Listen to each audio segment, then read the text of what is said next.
Hey there, everyone, and welcome to another episode of Transform with Neha. We've got the amazing Dr. Mehta here with us. And I don't know if I have enough words to do justice to his, lineage of achievements and accomplishments over the course of his 40-year journey. He has been the recipient of the Economic Times Health and Wellness Icon of India Award. He has authored multiple books, the Shoonyam Quotient, Lose Weight, Gain Shape, and we have a few more books that are going to be coming our way shortly. He's also the only Indian to have an honorary double doctorate in holistic health and life sciences in integrated medicines. He's also first fitness trainer of the country, the first fitness columnist, the first fitness TV and radio presenter. He has been a fitness trainer and guru and mentor to India Inc., the top billionaires, celebrities, Bollywood, Miss Indias, Miss Universes, you name it. He has been there. He's also had the very rare distinction of training the Indian Army, Navy, Air Force, and the police. And he's also spoken at Harvard, IIT, IIMs, the author, the poet, the philosopher, the guide, the mentor, the brand institute, the legendary Dr. Mehta. Mickey Mouse in the house. Mickey Mouse in the house. Mickey Mouse in the house. So here's what we're doing, and let me, bring my TWN family up to speed on this one, is that over the next couple of weeks, we are going to do a very special limited edition collaboration with Dr. Mehta. And, in this journey over the course of the next few weeks, we will address some very important topics and go from ignorance to illumination. So, Dr. Mehta, thank you so much. Thank you. Pleasure is mine, Neha. Pleasure is mine. You trigger the best in me. Oh. It is this universe which makes the sun shine. Otherwise, the sun would never shine. Yes, it is. So true. And talking about sunshine, it's amazing and interesting that you bring that up, because our first question here today to you, Dr. Mehta, is how do we process all the negativity around us? We've kind of spiraled into global chaos right now on different levels, not just in terms of the environment and what is transpiring around us, but also as humanity. Really, the question is, how do we process all this negativity and not let it influence us, and make us cynical in life? So let me tell you that negativity is diametrically opposite positivity, right? So life has to be a combination of polarities. So life has to be divided between polarities. How can you have all the positivity of life and not have negativity? It will follow you, because pain will follow pleasure and pleasure will follow pain. These are polarities. They have to complement. They have to contradict also. And they create conflict also. So when you hanker for being centered, and in the center is Shoonyam, and in the Shoonyam quotient, you're optimistic, you're neither negative nor positive. You have the allowance and the latitude of acceptance, which is Swikriti. And this Swikriti is not the Swikriti of out of no choice. This is a Swikriti with grace. Because as you allow every flow to manifest and reach you, you allow every other flow to manifest and reach you and embrace it with the same grace. So optimism is way forward. Positivity will be opposite of negativity, and to balance off, this universe has to balance off wherever there is matter. Life is matter, atru, measure, maya. Now, all these are made of polarities. So you can't avoid it. Wherever there goes the king, there goes the scale along with. So when you flip a coin, it's not always that you'll get the king. Now coming to the point that how do we increase the harmony? For harmony, what is needed is complementing of polarities. So life is about confluence of energies in balance. And when there is confluence, there is no contradiction.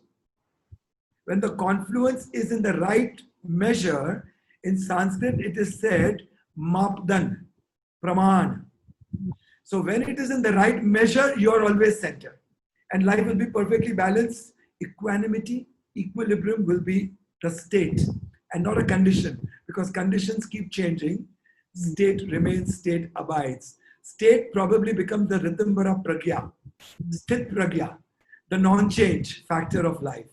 And we can attain to the non-change factor of life by being blissful, by being in a meditative frame of mind, by living and breathing meditation always, and by being calm, collected, integrated. Now, when you're calm, collected, and integrated, you will not even realize what negativity is. You will probably not recognize what positivity is, because you will be in the center. You will not be on the circumference. So you will never be at the diametrically opposite part of the spectrum. So being in the center is the message of Sanskrit, Sanskar, Sanskriti, Sanatan Dharma. That how to be centered. In center, everything gets neutralized, bliss gets maximized, and we get Mickey-mized. So beautifully said, Mickey. But there is theory and ideology. And this has always been my personal struggle through time, is that these things sound beautiful. And, hats off to individuals such as yourself who are able to put it into practice. But on a day-to-day basis, what is it that we can do to increase our awareness and to keep bringing us back to that center if we feel like we're dancing from side to side? Yes. So life is a seesaw. It is a seesaw. And what we need to do on the seesaw, or as we surf the tides of life, and as we flow through the times of life, what we need to do is, your question of awareness is very clear.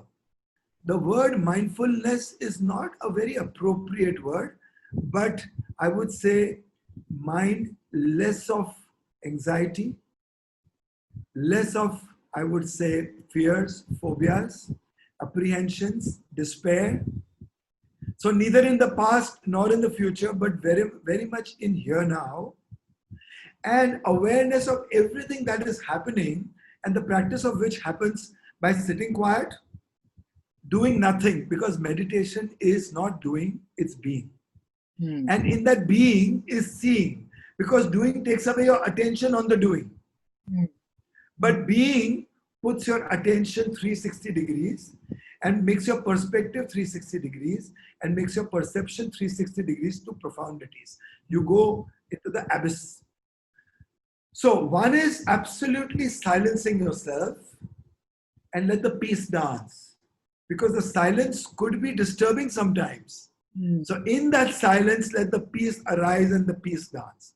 That is number one. And watching your breath go in and watching your breath go out. So awareness of the breath, which is the life force of life, will make you aware of everything happening, everything around you. Now the second part of it is, we can mingle with the elements. And elements are the essences of life, or the very essence of life.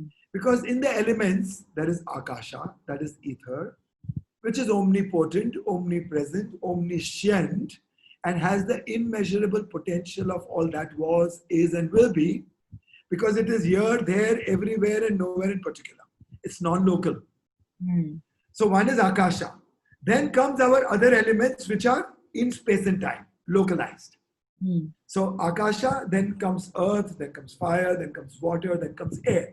So if we were to see the constitutional makeup and the ratio, the praman of these elements in us is 72% is water. Okay? Then I would say 12% is earth, 6% is air, 4% is fire, and 6% is Akasha. Now this 6% actually are the building blocks of the entire universe. Now to increase the awareness, you should increase the awareness of Akasha, which means the emptiness. Which is why we say, empty the mind and mind the emptiness. Empty the mind and fill it with the light of awareness. So when you mingle with the elements, your mind is empty of thoughts and just in intimacy with life. So Intimacy with elements is intimacy with life, is intimacy with awareness, is being alive in here now. So in the parlance of the mind, when we say mind is, actually you're not conscious. I'm not talking about clinically. When I say the mind is not, you are. When mind is, you are not. So mind is a negative phenomena because mind can only function in the past or in the future, but in the present moment, there is only awareness and consciousness. So mindfulness is all about empty of the junk, filled with light of awareness of everything that is happening to you. So your five senses are not dividing you. Your five senses and your five horses are not pulling you in different directions. They are all working together, samastiti.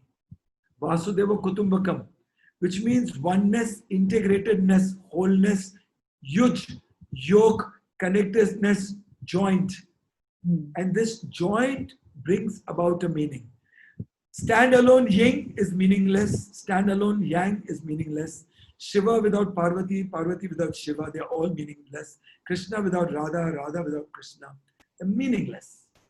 It's only when there is connection, there is fusion.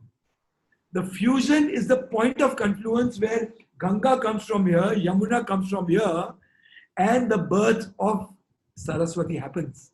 A new reality is born out of fusion. And the product of the new reality is yoga.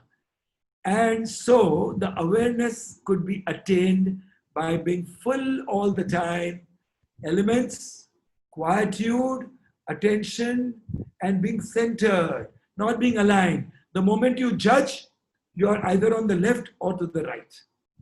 The moment you're opinionated, the moment you get affected, the moment you get influenced, you should be independent of glory and criticism. I haven't gotten there yet, but I'm getting there slowly. We are all on a different level, different levels of consciousness. It's like an equalizer of music. Your treble could be higher, my bass could be higher. My mid-range could be higher, your lower notes could be higher. My octave high could be higher, and you could be higher on some other plane. So we are all on different levels of consciousness, and we need to garner it further, to hone it further. So the more we be in silence, the more we completely connect within. So that's called pratyahara. So Ashta Anga of yoga, it is a productive science, not a preventive healthcare. Yoga is productive, Ayurveda is creative. The Ashta Anga of yoga can take you in complete awareness. So yama, niyama, asana, pranayama, pratyahara, dhyan, dharana, samadhi. It takes you in complete awareness and consciousness. So yama, niyama, observation, self-discipline, anushasan, dincharya. Then asana, postures in poetry. Asan, postures. Asan a, E-A, the seed or the seat of awareness from where everything seems to you as one. Because you become one. And you brighten up, you illuminate. So postures in poetry. Pratyahara, internalizing of senses. So five senses when come together become common sense. So you use only consciousness as a prism to use your senses. You don't use your senses independently. Then dhyana. Dhyana is putting your attention onto something, focus. And when your focus becomes tighter, and completely connected, you manifest everything that you want in that moment, in that focus. So complete focus in that moment. So remember we used to hear Binaka Geet Mala earlier days, those radios with valves, and we used to keep tuning, and chuck, till the time the needle would come in, okay, here comes Amit Sihani. So that focus, dhyana. Then dharana. Once you're into it, your devotion to it, आपने उसको धर लिया, पकड़ निचोड़. And samadhi, evolving out of it. Evolution becoming out of it, being out of it. So awareness is all about first this, and then everything we feed ourselves with.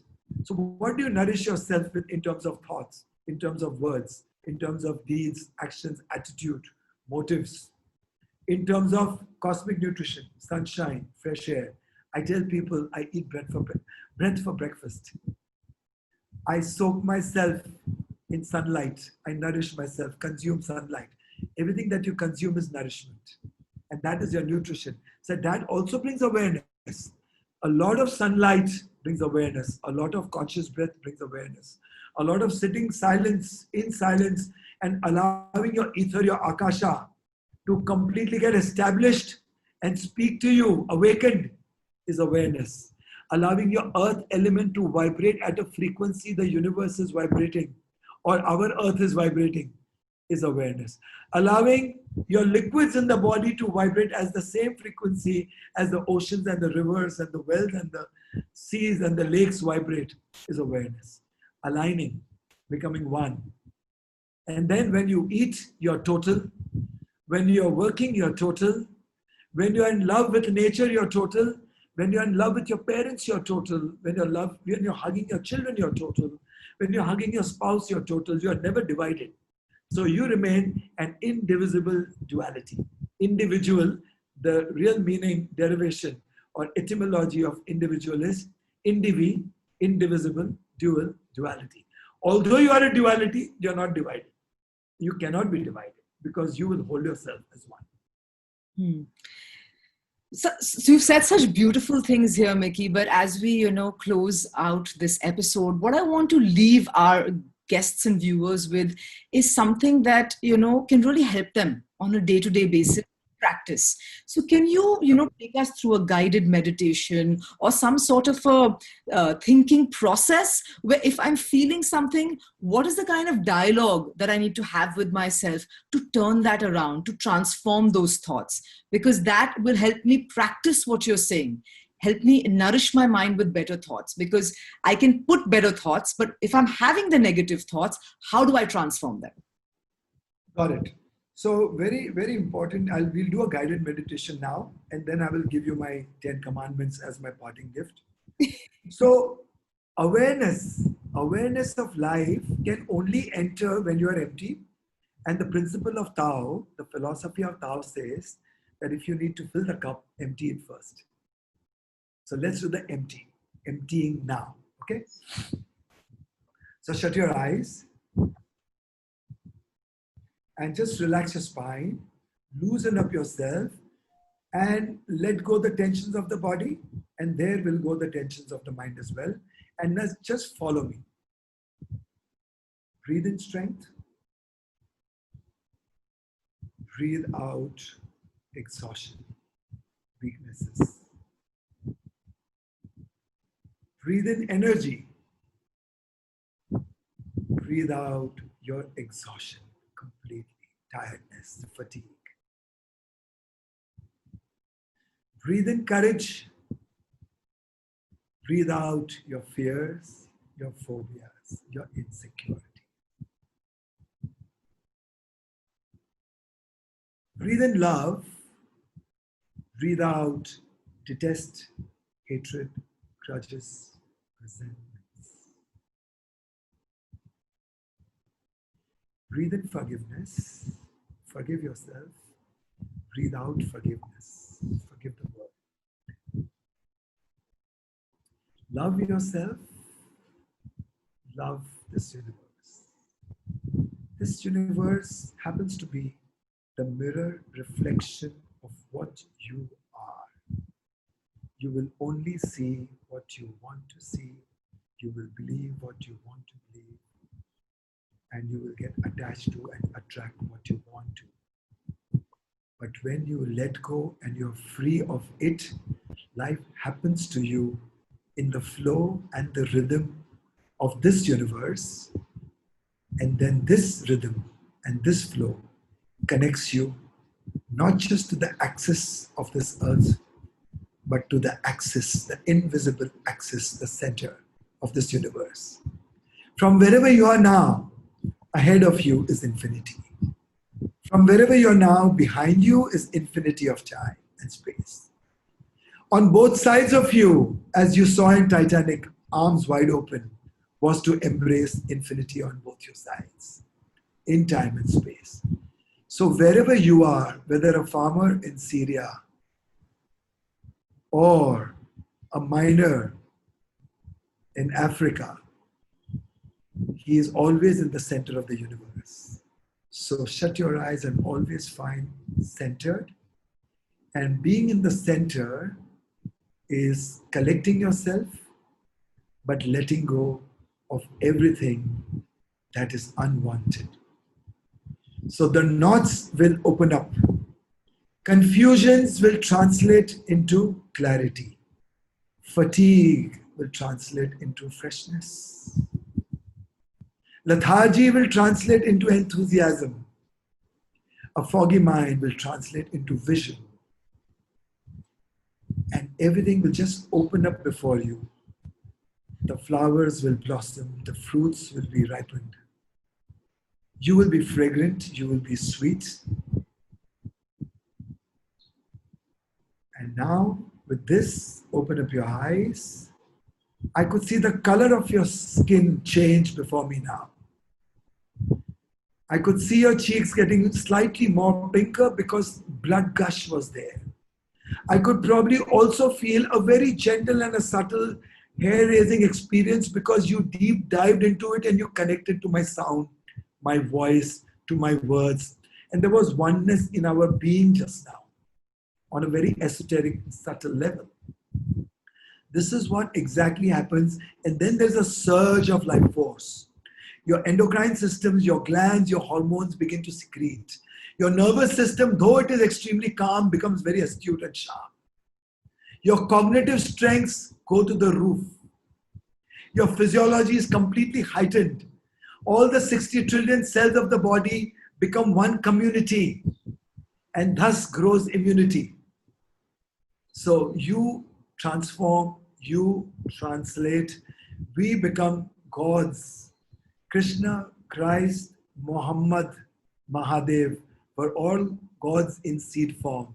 They blossomed, they nourished, and then they grew. They completely grew. So this universe is a field of energy. Let's nurture it and make it the farm of our life. Now, I'll give you 10 commandments, my parting gift. So, commandment number one. Let wellness be the religion number one. Because religions divide, wellness unites. Wellness purifies, wellness integrates, wellness regulates, wellness revitalizes you. And in this state, your devotion becomes the utmost, or then you can become a better Hindu, better Muslim, better Christ, better Parsi, better Buddhist. Number two, join Dr. Mickey Mehta's Wellness Revolution for Human Evolution. Why evolution? Because with purpose you evolve. So pursue your purpose and the universe will fulfill your dreams. Mark Twain said there are two most important days in human life. The day you are born, that's number one. And number two, when you realize why. Number three, be firmly rooted in humility to be better rooted in humanity. Humility to four. Number four, have a collective vision for the world's growth. Number five, have a sense of pride for everyone in this universe.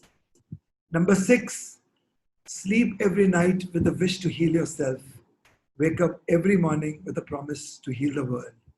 Number eight, the best exercise for biceps is to uplift the poor. Number nine, the best exercise for shoulders is to take responsibilities of the underprivileged. And number 10, feel loss of eyes, to philosophize, to get energized, to get maximized, to get naturalized, to get optimized, to get internalized, to get eternalized, to get evolutionized, to get revolutionized, to get synergized, to get synchronized, to get mesmerized, to get hypnotized, to get initialized, to get specialized, all negativity neutralized, to get Mickey-mized. I have just got a hardcore 101 dose of what it means to get Mickey-mized. And the funny, Yes. the first question I had written here to ask Mickey was, I've always wanted to ask him what it means to be Mickey-mized. I don't have to ask him that question anymore because I just got a first-hand experience of that. So thank you, Mickey, for joining us here. But we'll be back with Mickey next week as well Love you all. with another question for the TWN family. Until then, bye-bye.